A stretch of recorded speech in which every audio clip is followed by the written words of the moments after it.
Hi, this is Chrissy Green with a video tutorial for the Photography for Beginners editing group. First off, Happy New Year, everybody. I am very happy to be in 2017 with you all. I haven't made a video in a while, and I'm a little rusty at this. I'm also getting over a really bad cold, so forgive me for not sounding like my usual self. So today's video is about a question that Danielle posted in the editing group about how to make a ring of hearts like these. And it's really easy. I normally do it in Illustrator because there is nothing easier than Illustrator for me when it comes to making graphics, but you can do it in Photoshop. It's less delicate, or it's less I'm not even sure what the word is. It's just uglier in Photoshop as far as the steps and trying to make it line up perfectly, but I am going to give it a try.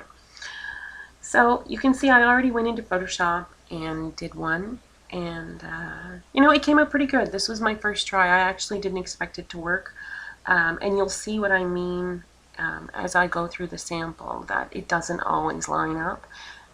Whereas in Illustrator, I can actually, if I wanted to do the math, I can actually divide my circle into degrees and decide how much, how many degrees apart I want each heart to be, and it will copy this all the way around the circle and it lines up and everything is perfectly spaced. And here in Photoshop, if there's a way to do that, I don't know what it is.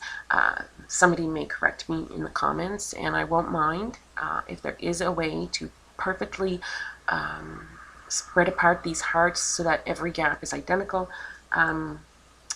Yeah, if anybody knows that, let me know. It's not something I've done because, like I said, I don't do graphic design in Photoshop.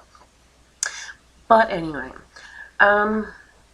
it's really easy in terms of how to get this, and I'm going to get rid of that and start over again. Photoshop comes with a built-in heart that I'm going to use for this. You will find it in the custom shape tools on your left hand side here.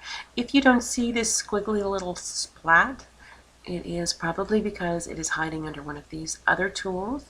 If you click where that little triangle is and hold, you will find the custom shape tool option, and it will put all of the tool options at the top. You can see I've chosen a red color, and the shape is the shape of a heart. But one thing I will say about this is it's really easy to draw a heart, guys. So, don't use the custom shape tool. It's a pre-made heart, and anyone who spent any amount of time in Photoshop is going to look at it and they're going to say, hey, that's the Photoshop heart. Take some time, whether it's 5 minutes or 10 minutes, to make your own little heart. You only have to make one. It doesn't have to be perfect, but it'll be custom. It'll be 100% your heart, and anything that you make with your heart will be your design. Don't settle for these pre-built shapes. They're dreadful. They're so plain and so accessible. There's nothing custom about it. So, for the sake of this demonstration, I will use this terrible custom heart, and I'm just saying that there's no reason for you to use it just because I'm using it for for this purpose. So the first thing I'm going to do is click and drag, and I've got my heart, my very basic bland heart. It's got this line around it that's called a path, because this is actually a vector at the moment. You don't need to work with vectors, so you can actually just go and rasterize the shape, and it will get rid of that so that you can see it better. I'm actually going to move this heart so that it is in the center of my canvas. And what I'm going to do is hit Control J to copy that layer, Control T to get my bounding box. I'm actually going to flip this vertical, and I'm going to pull it down so that it's in the center of my canvas, but at the bottom. There we go. So now I've got a heart top and bottom. I'm going to hit OK on that. Hit Control E. That's going to actually merge those two layers so that they're all in one. And now when I hit Control J, and Control T, I've got a copy of both hearts. And when I rotate this, it's going to automatically create a circle because my pivoting point is dead center between the two of them. So I'm actually going to, just go ahead and drop it, say, right about there.